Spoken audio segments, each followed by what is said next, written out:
డబ్బులు పెట్టున్నారు, డబ్బులు పెట్టినారు మీరు కూడా? మేము పెట్టినాం సార్. అందరికి అందరికి మొగంటే మొగతా సార్. నా ఒకటే కొడుకు, 3 ఆడబిడ్డలు, అందరి కడానికి చెప్పు చెప్పు నువ్వు చెప్పు. చెప్తున్నా, నా కొడుకు ఒక్కటే.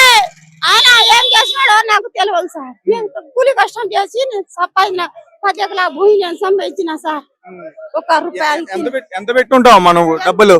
ఎంత పెట్టినాడో నాకు తెలియదు సార్. అందరికి కొడుకు పెట్టారు, నా కొడుకు నాకు తెలియదు. నాకు కొడుకు నాకు చెప్పు, నా కోడ నాకు చెప్పలేదు సార్. ఎవరికి కొడుకు వచ్చిందా ఇప్పుడు? రాలేదు, 3 నెలలు పోయినాడు అని ఉన్నాడు.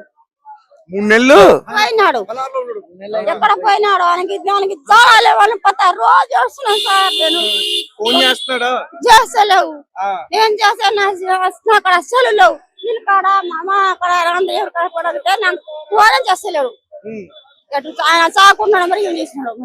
ఈ ఇష్యూకి సంబంధించా, ఈ వివాదానికి సంబంధించా నేను చెప్తున్నా కదా నీకు. అంతే, నా భూమి చూపెట్టా చూపెడతా, నా ఇల్లు చూపెడతా కూడా చూపెడతా, అందరికి చూపెడతా. మా వాళ్ళు మా అందరం కదా, మా ఊళ్ళో అందరూ నేను చెప్తా కదా. వీళ్ళెవరు? ఈ రమవత్ మధు, ఈ బాలాజీ నాయక్ మధ్యలో మేము మీరు బాలాజీ నాయక్ బాధితులు. బాలాజీ నాయక్